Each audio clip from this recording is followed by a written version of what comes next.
नमस्कार।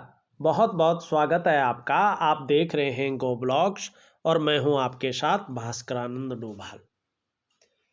दोस्तों, एक फीमेल हथेली, आप महिला हैं और आपकी हथेली हमारे सामने विवेचना के लिए आई हुई है।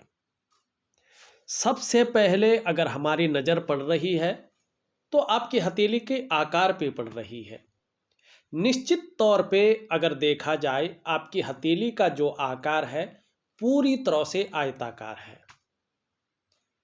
एक दार्शनिक किस्म का व्यक्तित्व आपका रहेगा और ये दार्शनिक किस्म का व्यक्तित्व जीवन में अद्भुत परिणाम देने वाला दिखाई दे रहा है। कहीं ना कहीं जीवन में सकारात्मक सोच ज़्यादा रहेगी। एक एनालिसिस करने वाला जो पर्सनैलिटी है वो आपके आने वाले समय में निखर करके आ जाएगी। ये जो वर्ष चल रहा है इस वर्ष तो कहीं ना कहीं आपको उतार चढ़ाव भी झेलने पड़ेंगे, कन्फ्यूजन की स्थिति भी झेलनी पड़ सकती है और जो दाम्पत्य जीवन का सुख है, कुटुंब का सुख है और परिवार का सुख है उसमें भी थोड़ी कमी रहने का संकेत दे रही है।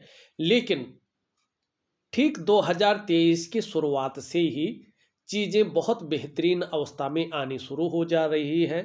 अगर हम देखते हैं तो थोड़ा थोड़ा चीज़ें ठीक होने बैठ जाएंगी और ये अनवरत रूप से जैसे जैसे आपकी उम्र बढ़ेगी वैसे वैसे चीज़ें आपके अंडर में आती जाएंगी और जो आपका बुढ़ापे का एज है 56 वर्ष की आयु के बाद का जो समय है वो बहुत बेहतरीन स्थिति में यहाँ पे दिखाई दे रहा है। वर्तमान समय में अगर आप देखते हैं तो देखिएगा जो आपकी इंडेक्स की फिंगर है और इसके नीचे का जो ये भाग है इसको जुपिटर का माउंट कहते हैं। ये देवगुरु बृहस्पति हैं और हमारी हथेली में बैठने वाले प्रथम आचार्य हैं, ऋषि ग्रह है।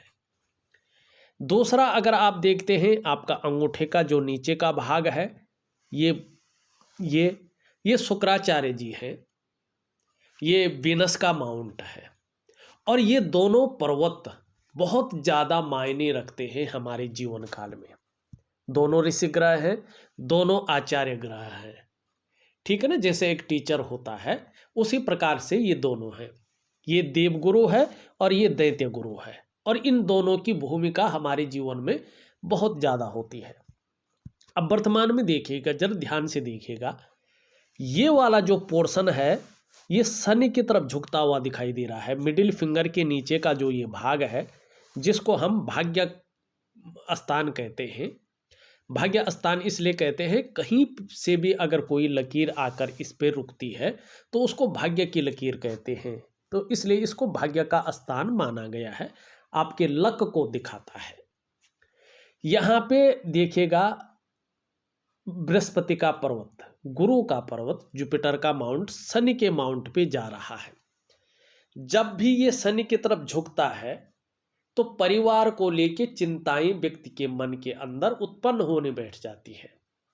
चाहे वो जीवन साथी हो, चाहे वो अपने बच्चे हो, चाहे वो कुटुंब हो, परिवार को लेके चिंताएं आपके मन में निश्चित तौर पे यहाँ पे दिखाई दे रही है। ये ढैया में बैठा है तो 2.5 वर्षों तक कहीं ना कहीं आपके मन के अंदर परिवार को लेके चिंताएं बनी रहेंगी। दूसरी बात अगर हम देखते हैं, ये जो पर्वत है ये शुक्राचार्य जी है। कला है, आपका सौंदर्य है, आपकी सुंदरता है, इन सब चीज़ों के लिए और आपका जो सुखद जीवन है उसके लिए हथेली में इसका बैलेंस रूप में होना बहुत ज़रूरी है।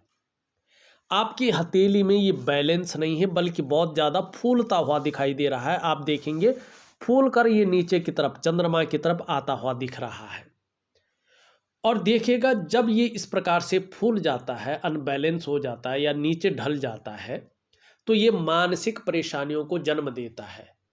कहीं ना कहीं जो है मानसिक परेशानियों को वर्तमान में ये जन्म दे रहा है। ये सब कुछ होते हुए भी व्यक्ति का जो जीवन है संकटों और कठिनाइयों के बीच गुजारता है। लाख प्रयास करने पर भी, इसमें ध्यान दो, लाख प्रयास करने पर भी, सारे साधन होने के बावजूद भी सुख की प्राप्ति नहीं हो पाती है। ये सुखों में लगातार गिरावट करता है और बहुत ज़्यादा मेहनत, बहुत ज़्यादा परिश्रम करने के बाद भी आप देखेंगे कि आपके जीवन में अभाव की स्थिति को ये बनाता है और यही परिणाम ये दे रहा है। देखिएगा, आपका शारीरिक सुख है, आपका मानसिक सुख है, आपका दाम्पत्य जीवन का सुख है, सब इसी पर निर्भर करता है, क्योंकि इसको कलत्र कारक कहते हैं, मैरिटल लाइफ का मालिक मानते हैं इसको। अब ये भी ढैया में बैठा है, इसके साथ बृहस्पति भी दिखाई दे रहे हैं, तो कहीं ना कहीं जो है परिवार का जो सुख है, दाम्पत्य जीवन का जो सुख है, उसमें उपेक्षा का शिकार आप कहीं ना कहीं बन रहे हैं। ठीक है ना, दोनों परिणाम ठीक नहीं दे रहे हैं और उसका असर क्या पड़ रहा है, आपकी हथेली में सभी जगह पड़ता हुआ दिखाई दे रहा है। आप ध्यान से देखेंगे, पूरी हथेली में रेखाओं का जाल बनता हुआ दिख रहा है। अगर मैं प्रिंट करूंगा तो एक दूसरे को काटती हुई लकीरें दिखाई देंगी। अब ये लकीरें क्या है, ये आपके न तो भूतकाल को बताती है, न भविष्य काल को बताती है। ये लकीरें आपके वर्तमान समय को बताती हैं।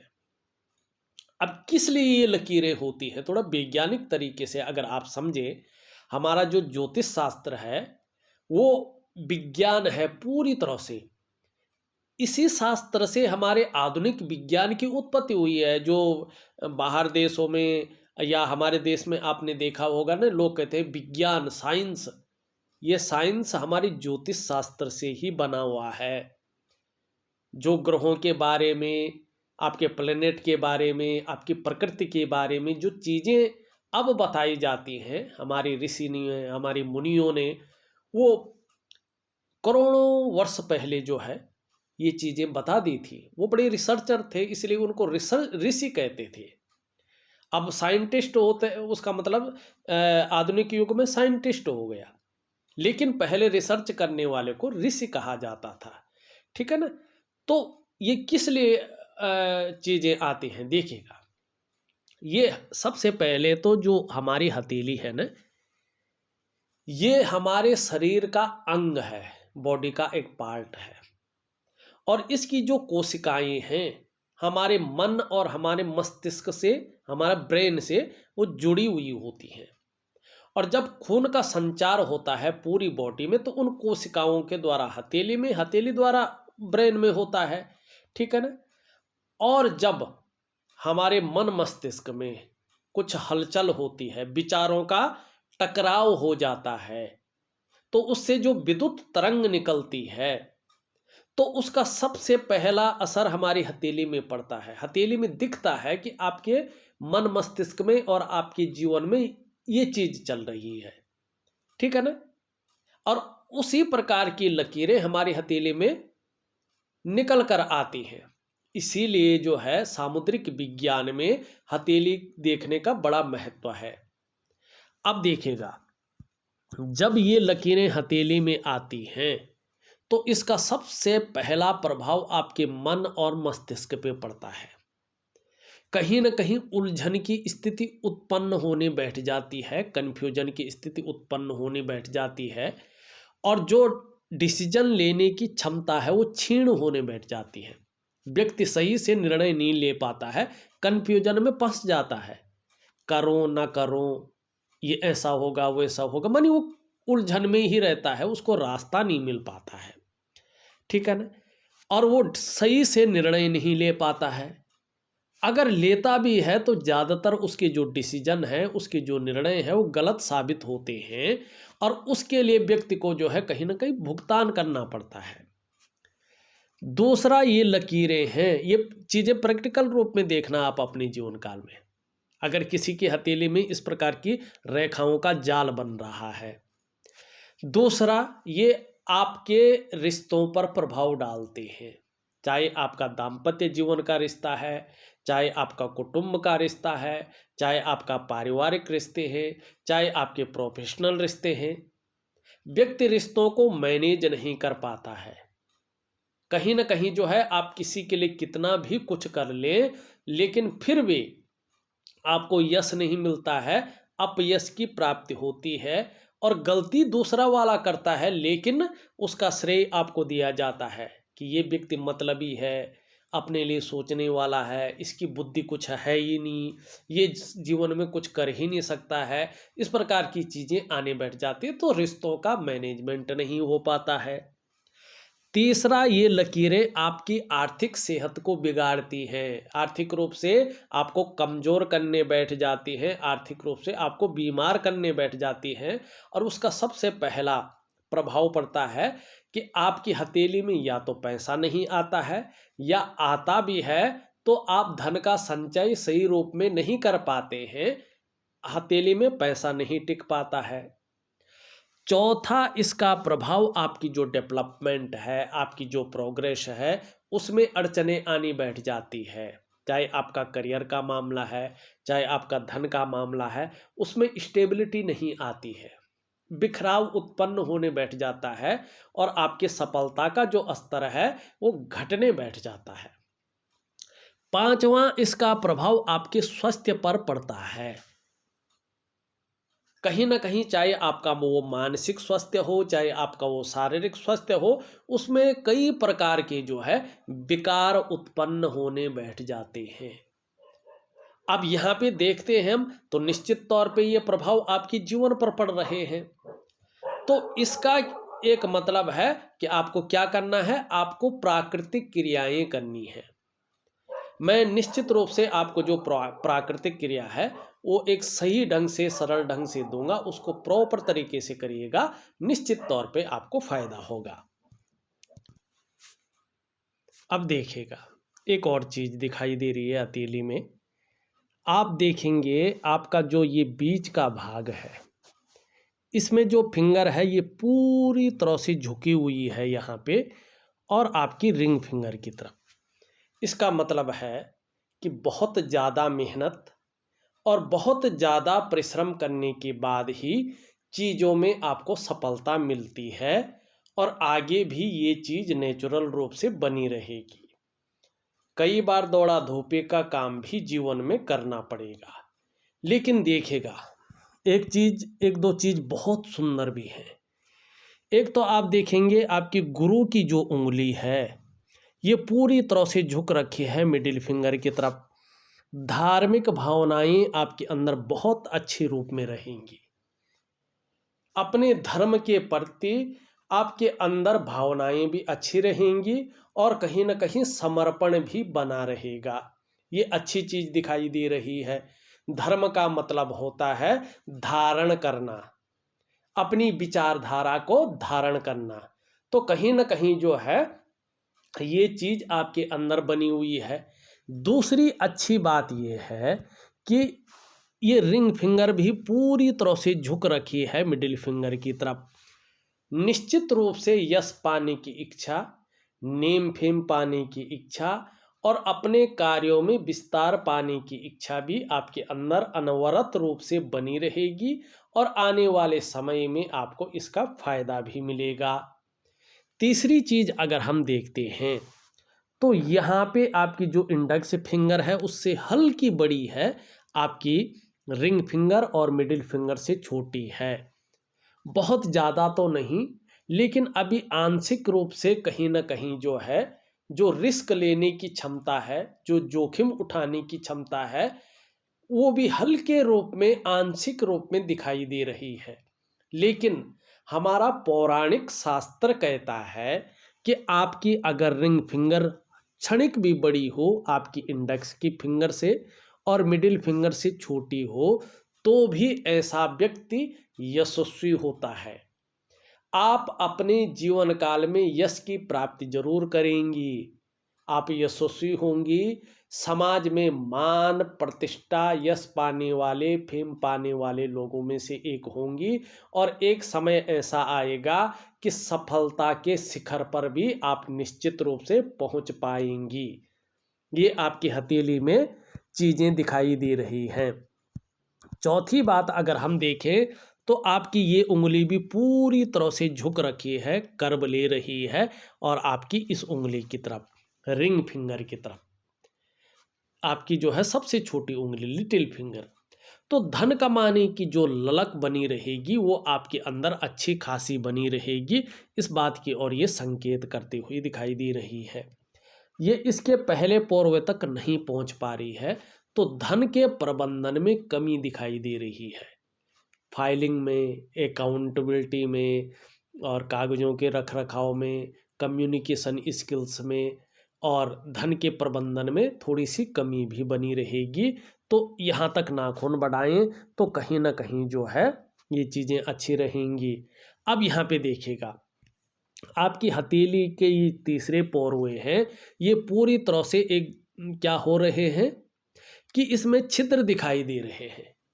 जब इसमें छिद्र दिखाई देता है तो ऐसे व्यक्ति के पास कितना भी पैसा आ जाए, ऐसा व्यक्ति धन का संचय सही रूप में नहीं कर पाता है, और कहीं ना कहीं धन आता तो है लेकिन निकल भी जाता है। धन संचय नहीं हो पाता है, धन का प्रबंधन नहीं हो पाता है, और जो बुढ़ापा काल है कहीं ना कहीं धन के मामले में संघर्ष करना पड़ सकता है, इसकी संभावनाएं ज़्यादा रहती हैं।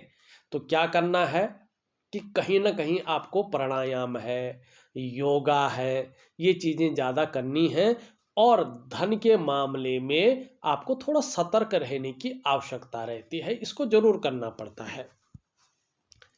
यहाँ पे एक चीज़ बहुत सुंदर है, आपका जो ये क्षेत्र है अभी तो ये साधारण अवस्था में है, और इस अवस्था में ये आपके अंदर साधारणता दे रहे हैं, सामान्य व्यक्तित्व यहाँ पे देती हुई दिखाई दे रहे हैं, लेकिन नेचुरल गुणों के कारण हंसमुख स्वभाव भी रहेगा, दयालुपन भी आपके अंदर बना रहेगा, और दूसरों की मदद करने की भावना भी आपके अंदर बनी रहेगी। आर्थिक पक्ष भी बहुत ज़्यादा डवाडोल नहीं जाएगा, लेकिन यश की प्राप्ति के लिए मन में झुकाव बना रहेगा, स्वतंत्रता और लीडरशिप की चाह रखने वाला व्यक्तित्व बना रहेगा। अभी जब तक बृहस्पति कमजोर है, कुछ खास क्षेत्र है, शिक्षा का क्षेत्र है, इंजीनियरिंग का क्षेत्र है, चिकित्सा का क्षेत्र है, मैनेजमेंट का क्षेत्र है, वाणिज्य का क्षेत्र है, कानून का क्षेत्र है, और अपना काम है।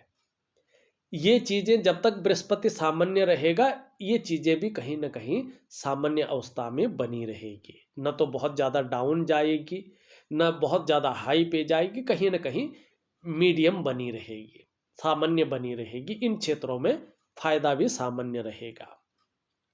अपने से बड़ों का, चाहे वो पद में बड़ा हो, चाहे वो उम्र में बड़ा हो, उसका सपोर्ट पाना थोड़ा कठिन रहेगा।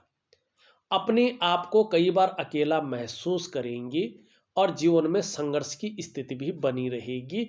तो आपको क्या करना है, कहीं ना कहीं ऊपर वाले की से प्रार्थना जरूर करनी है। अब यहाँ पे देखिएगा, एक चीज़ बहुत अच्छी है, यहाँ पे अगर हम देखते हैं तो इस प्रकार का जो है यहाँ पे एक चतुष्कोण बन रहा है। ये चतुष्कोण बता रहा है कि एक दिन ऐसा आएगा कि जो मैंने क्षेत्र गिनाए हैं बृहस्पति से संबंधित, उन क्षेत्रों में आपको बहुत ऊंचा पद प्राप्त हो जाएगा। और ये चीज़ें जो दिखाई दे रही है, 45वें वर्ष में कहीं ना कहीं आपको बड़ा पद मिलने वाला है, या बहुत बड़ी सफलता अपने जीवन काल में मिल जाएगी। अपने क्षेत्र में इस प्रकार की नॉलेज आपकी है कि आप उसकी टीचिंग तक दे सके। तो इस चीज़ को जो है ये बताता हुआ यहाँ पे दिखाई दे रहा है। हम थोड़ा अंगूठे की तरफ जाएं तो आपका अंगूठा इस प्रकार से यहाँ पे दिख रहा है। ये जब भी ये हड्डी रहती है ना, तो ये जीवन काल में संघर्ष को दिखाता है। ऐसे व्यक्तियों का जो 40वें वर्ष तक का समय है, कहीं ना कहीं जो है उसमें ज़्यादातर, चाहे वो कितनी भी ऊंचाई पे हो, बहुत बड़ी सफलता को हासिल कर रहा हो, बहुत ऊंचे स्तर पे बैठा हो, फिर भी जीवन काल के 40वें वर्ष तक ये संघर्ष में जीवन को व्यतीत करता है। और कई बार धन हानि का सामना भी ऐसे लोगों को करना पड़ता है। और जीवन काल के 42वें वर्ष से पहले तक अगर ये लोग व्यवसाय न करें तो ज़्यादा अच्छा रहता है।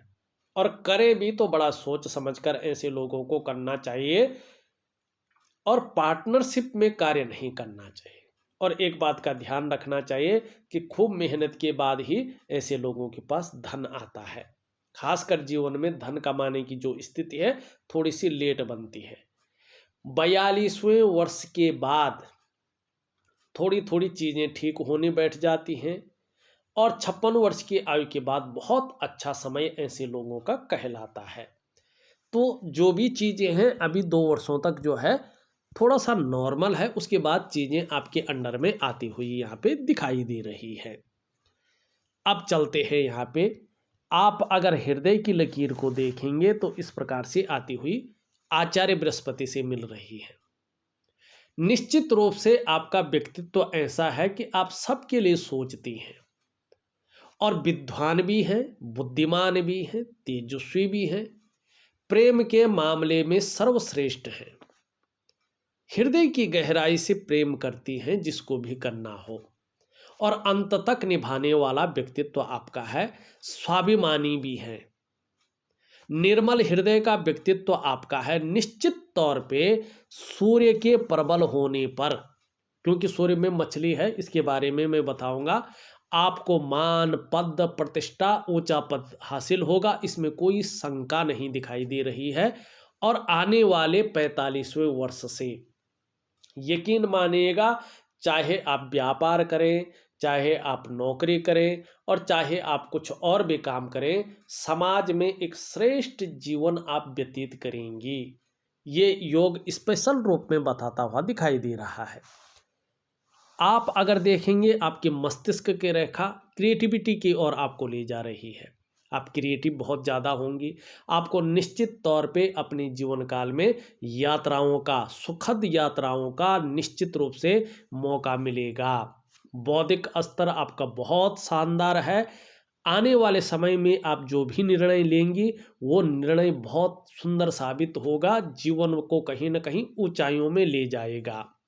लेकिन अभी बृहस्पति शनि की तरफ है, ये चंद्रमा की तरफ आ रहा है, तो निश्चित रूप से चिंतातुर स्वभाव भी आपका बना हुआ है। सही ढंग से जो है निर्णय नहीं ले पा रहे हैं और सही ढंग से सारा कुछ नहीं चल पा रहा है। निश्चित रूप से देखिएगा, अगर आप ध्यान से देखें तो 2 वर्षों के बाद चीजें आपके अंडर में आएंगी, आपको चिंता करने की जरूरत नहीं है। यहाँ पे अगर हम देखते हैं ध्यान से तो इस प्रकार से जो है जीवन की रेखा आपकी आती हुई दिखाई दे रही है। परिवार के प्रति पूरी तरह से समर्पण की भावना दिखाई दे रही है और आने वाले समय में जीवन भी बहुत शानदार जाएगा। यहाँ से देखें तो एक लकीर निकलती हुई और इस तरह से जा रही है, लेकिन अभी यहाँ पे एक कट भी दिखाई दे रहा है। देखिएगा शनि बकरी है अभी, और शनि जब बकरी अवस्था में होता है, चाहे धन का मामला हो चाहे करियर का मामला हो, उसमें थोड़ा सा जो है चीज़ों को बिगाड़ के रखता है। लेकिन 45वें वर्ष से चाहे हो सकता है आपको मकान का सुख भी मिले, आपको वाहन का सुख भी मिले, या तो इसके लिए रास्ता मिल जाएगा। कहीं ना कहीं जो है 48वें वर्ष के आते आते आपको मकान अपना प्राप्त हो जाएगा, वाहन का सुख आपको प्राप्त हो जाएगा। यहाँ पे अगर हम देखते हैं तो इस प्रकार से जो है रेखाएं यहाँ पे स्पष्ट रूप में दिखाई दे रही हैं। एक डमरू का आकार बनता हुआ दिखाई दे रहा है। आगे के लिए ये बहुत अच्छा है, सही दिशा की ओर ले जा रहा है, लेकिन अभी के लिए यहाँ पे ठीक नहीं दिखाई दे रहा है, क्योंकि ये भाग भी उभरा हुआ है तो बेवजह की चिंताएं भी ये देता हुआ दिखाई दे रहा है, या कुछ ऐसी वजह बना जाता है जिसके लिए तनाव की स्थिति बनी रह सकती है। और यहाँ पे बहुत ज़्यादा बैठ गया है तो भाग्य इस्तेमाल कर रहा है, मनी इस्तेमाल ज़्यादा हो जाते हैं, दूसरे कहीं ना कहीं जो है इस्तेमाल ज़्यादा करने बैठ जाते हैं। इस प्रकार की चीज़ें दिखाई दे रही हैं। यहाँ पे देखिए मछली का शानदार चिन्ह है। आने वाले समय में जो आपका प्रोफेशन है उसमें बहुत बड़ी प्रसिद्धि को आप हासिल करेंगे और आप आर्थिक रूप से भी बहुत ज़्यादा मजबूत स्थिति में आ जाएंगे। ये मत्स्य का चिन्ह बना रहा है, ये यश देता है, नेम फेम देता है, आर्थिक स्थिति में बहुत ज़्यादा उछाल देता है। लेकिन अभी देखें तो ये ऊर्जा प्रोवाइड नहीं कर पा रहा है। अभी की बात करें तो सूर्य बहुत ज़्यादा गहराई में है, जिसके कारण ये कह रहा है जितनी मेहनत आप कर रही हैं, जितना परिश्रम आप कर रहे हैं, उस हिसाब से उसका जो श्रेय है, जो क्रेडिट है, वो आपको नहीं मिल पा रहा है। जो आपके अंदर क्वालिटी है, जो आपके अंदर योग्यता है, उस तरह से चीज़ें निखर कर नहीं आ पा रही हैं, उभर कर नहीं आ पा रही हैं। एक सहजता से, एक सरलता से रास्ता नहीं मिल पा रहा है।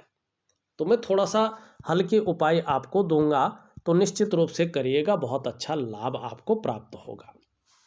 निम्न मंगल को अगर हम देखते हैं तो इसमें कन्फ्यूजन की स्थिति, उलझन की स्थिति और निर्णय लेने की क्षमता में असर डालता हुआ दिखाई दे रहा है, और कॉन्फिडेंस लेवल को भी थोड़ा वीक करता हुआ दिखाई दे रहा है। लेकिन उच्च मंगल ठीक है, पराक्रम बहुत अच्छा रहेगा, एनर्जेटिक स्वभाव आपका बना रहेगा। बुध की अगर हम स्थिति देखें तो छोटा काम भी करेंगे तो नीम फिम पाने की इच्छा बहुत ज़्यादा रहेगी।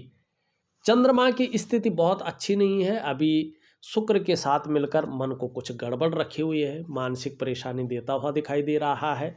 कई बार बहुत ज़्यादा भावुक हो जाती हैं, इमोशनली थोड़ा परेशान हो जाती हैं, मन कार्य पे नहीं लगता है, अच्छा नहीं रहता है, व्याकुल रहता है, भटक जाता है, और कभी कभी डाइजेस्टिव जो सिस्टम है वो भी ठीक नहीं दिखाई दे रहा है। नींद आने में भी दिक्कतों का सामना देता हुआ ये दिखाई दे रहा है। अगर आपका मणिबंध देखें तो बहुत सारी लकीरें हैं, कोई ना कोई चिंता बनी हुई है और जीवन में थोड़ा संघर्ष भी बना हुआ है। लेकिन पहली रेखा देखें तो यो आकार से ये सारी रेखा बनी हुई दिखाई दे रही है, बहुत सुंदर है। आने वाले समय में स्वास्थ्य के मामले में हो, तंदुरुस्ती के मामले में हो और आरोग्य के मामले में हो, कहीं ना कहीं लकी रहने वाली है। सेकंड रेखा अभी जो है पुष्ट नहीं हुई, 2.5 साल तक कहीं ना कहीं ये अच्छी स्थिति में आएगी।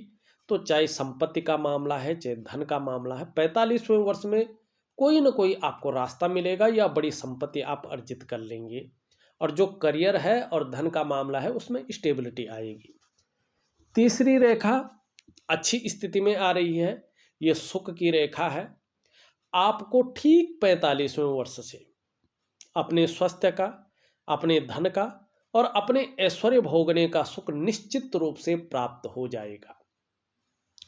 आपकी जो है ये रेखा सम्राट रेखा है, और ये 7.5 वर्षों के बाद अच्छी तरह से जो है, अभी से 7.5 वर्षों के ठीक 7.5 वर्षों के बाद सम्राट योग बना रही है, यानी राज मुद्रिका आपके पास होगी। आपके पास इस प्रकार के अधिकार आएंगे कि जिधर जिधर मुड़े, जिधर जिधर आंख उठाए वो काम होकर रहेंगे। या तो बहुत बड़ी पदवी को हासिल करेंगे, उन्नत शिखर पे चले जाएंगे, या तो अपना काम इस लेवल का हो जाएगा कि आपके अंडर में बहुत सारे लोग काम कर रहे होंगे। तो इस प्रकार की चीज़ों को आपकी हथेली बताती हुई यहाँ पे नजर आ रही है। देखा जाए तो मैंने आपकी हथेली का पूरा विश्लेषण करके आपको बता दिया है। उपाय में विधिवत तरीके से ऑडियो के माध्यम से आपको भेज रहा हूं, आप करने की कोशिश करें, निश्चित ही आपको लाभ होगा। इस वीडियो में बस इतना ही। एक नई वीडियो के साथ पुनः उपस्थित होऊंगा, तब तक के लिए नमस्कार।